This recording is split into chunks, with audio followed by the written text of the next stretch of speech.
Classic car owners are typically in one of two different buckets. The first bucket is they want that original car. They want it just like it came off the showroom floor 50, 60 years ago, and they don't want to change anything. The second group of folks typically likes a little bit more modification of their car. They want something a little bit new, but at the same time, they don't always want to cut everything up and have it look like a brand new car on the inside, right? You want to have a mixture of that classic car feel and nostalgia mixed in with a little bit of technology, and that's exactly what this car is right here. This is a 1972 Plymouth Cuda that has a newer generation, third generation Hemi V8, 6-speed manual transmission, upgraded AC, speed hut gauges. It's got all kinds of upgraded features in it, and one thing that I've been missing is some sort of CarPlay interface. A lot of times I go out, take this car out, and if I'm not just traveling, cruising around the back roads or something, I'm going to a car show or something. Maybe I'm going down to Dallas or Fort Worth of where there's traffic, and I want to make sure I'm routed around the traffic, and I don't know exactly where I'm going, but I'm sitting there, I'm driving, I got a 6-speed, I've got this old car that, I don't drive all the time, so it takes a little bit extra focus, and then I've got my phone opened up, and it's between my legs on the seat, or if it's on the other seat, it's kind of chaotic, right? And putting in that CarPlay display would certainly help, but at the same time, I really don't want to modify the car. Like, I want to have it so when you walk up to it, it still looks kind of that classic car without some major giant screen in there. I found a solution for that, and let me share it with you. So this is the Carpodgo T3 Pro, and what this little gizmo is obviously it's got a screen in it, and this screen is going to mirror your phone with either Apple Carplay or Android Auto. But what's really cool about it is it's got a lot of different ways it can connect to your car, your radio, or not even connect to your car at all, and it's just going to mirror your phone, which is super handy. You can really just drop this thing, plug in a USB-C, and go if you really wanted to. Some other benefits. This car has, from the factory, just one mirror. So it's a little bit more difficult to back up than you would think. It has an optional backup camera that you can run out to the back of your car if you'd like to fully integrate that display as well, which is pretty neat. So let's go ahead and talk through some of the features and benefits of it and what's in the box. Okay, so let's talk through what is in the box. Obviously they have a real nice packaging, give you that quality feel as soon as you get it. And there we go. So this is the screen itself, and this is a 1920 by 720, landscape orientation display, fully laminated display, so you get that high quality look across it. We'll take this off just a little bit, but you get that seamless feel to it, which is super nice. It's not like some super cheap display that you've just kind of stuck to your dash or something. You could really fully integrate this into your dash if you wanted to, and people would think it's some sort of OEM solution. So let's talk through some of the ports here. We've got two USB-Cs.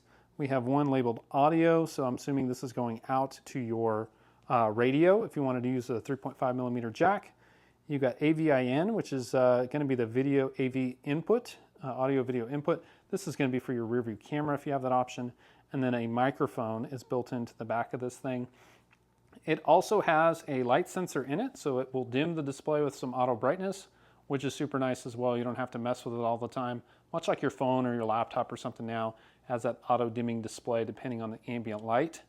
And it has this ball mount. So this ball mount is magnetic, and you can see how it's oriented here. It's very strong. Look at that. I mean, it's like an 8-kilogram pull.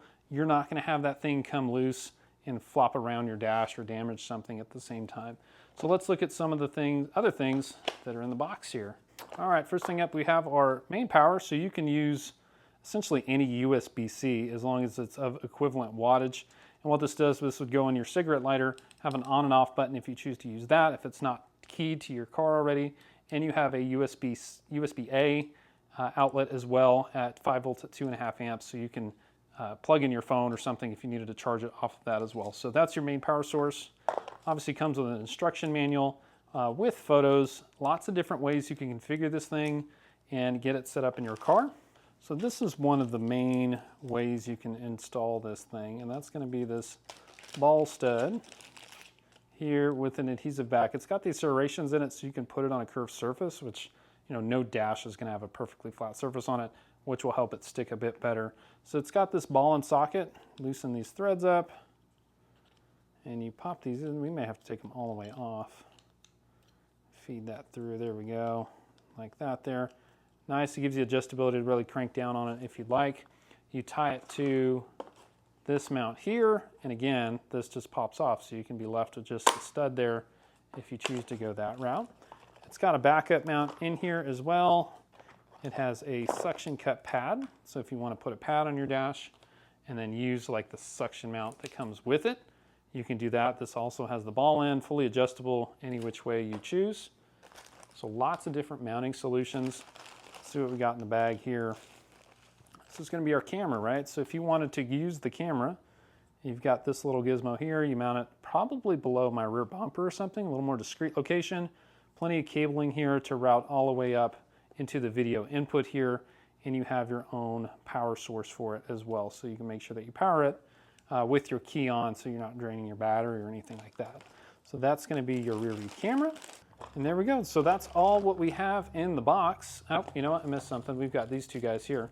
So let's talk through what this is. This is a Bluetooth adapter, essentially.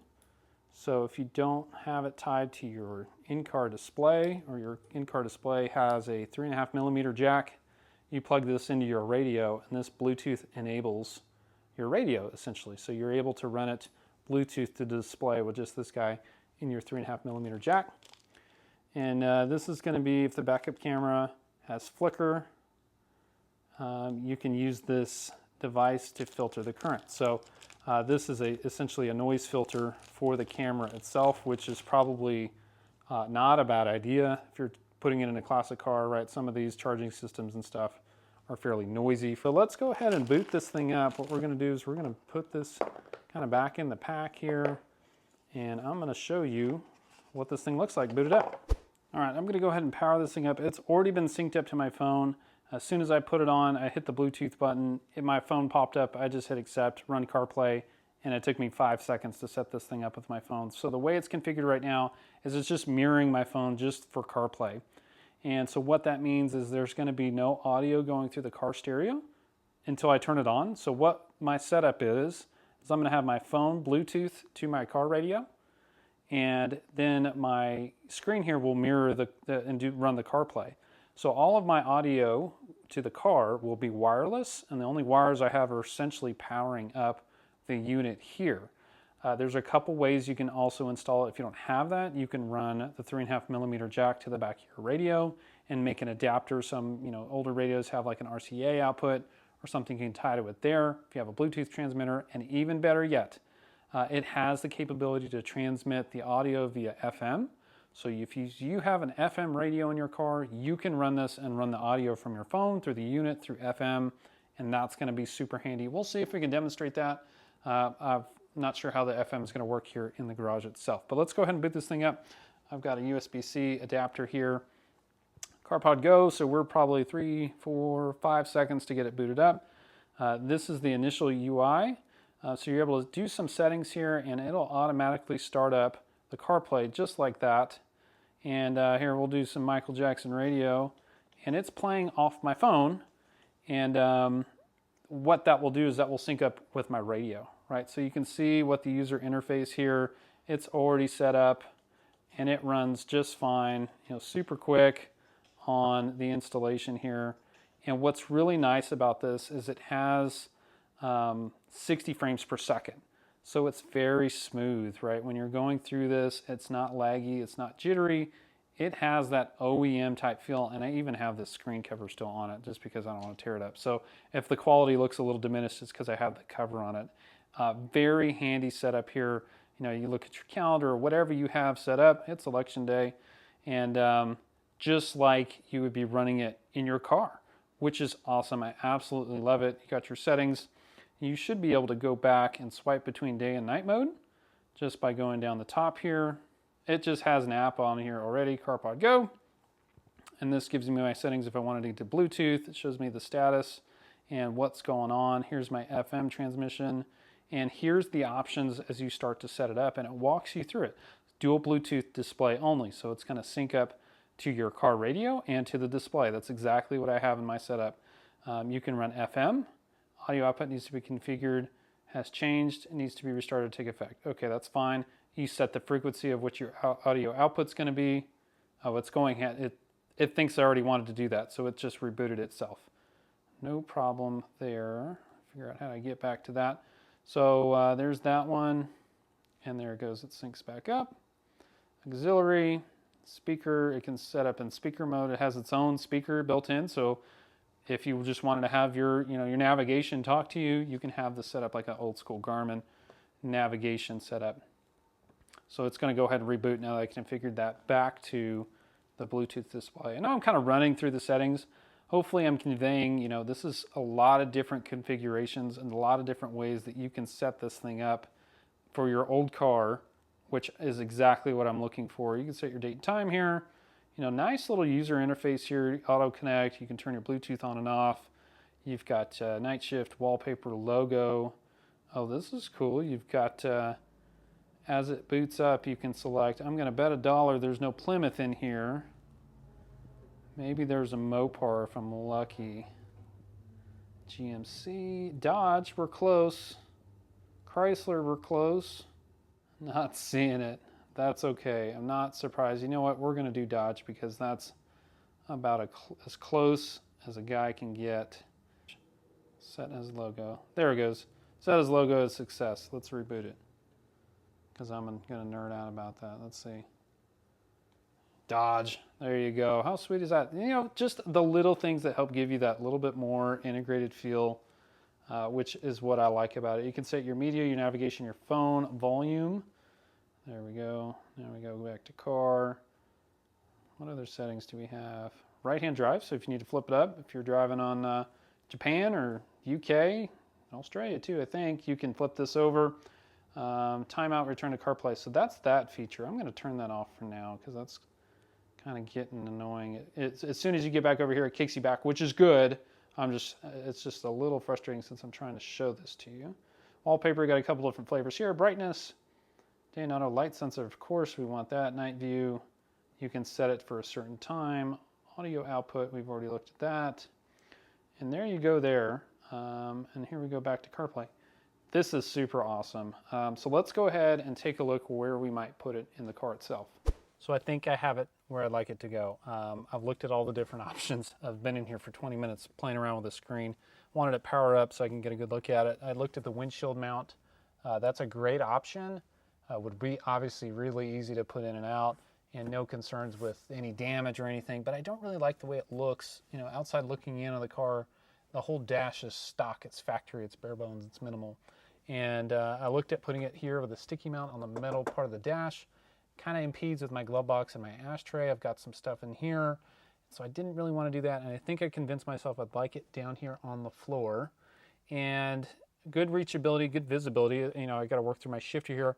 I don't plan on using it a ton, but if I'm using directions or Pandora or whatever, I like to be able to have it there in reach, see what's going on, which is super handy. So it's already tied to my audio through my Bluetooth radio here. I have an old looking radio with Bluetooth. You can have it sync up with FM radio, which is super cool. Like I mentioned before, if you have an FM radio, you can have this go through your speakers, which I didn't know that was a thing until I started researching these, and that is a really nice benefit. So to my phone, wirelessly playing music through my radio. Not the best sound system, but it's nice that all that stuff comes through my speakers so I can actually hear it. The car's is a little loud, as you can imagine. And my Waze comes through here, so all that stuff will work. It'll turn my audio down so you can hear the navigation, all that stuff that you get in a new car. So what do we do from here? I'm going to figure out how to actually mount this thing to the floor so it doesn't fall off, and without drilling any holes, if I can do that. And from there, what I think you may want to do is check out the links in the description down below. So I'll have a link to this particular unit and all the specs and features of the one I have in here. Make sure you get the 160 frames per second because it is super silky smooth.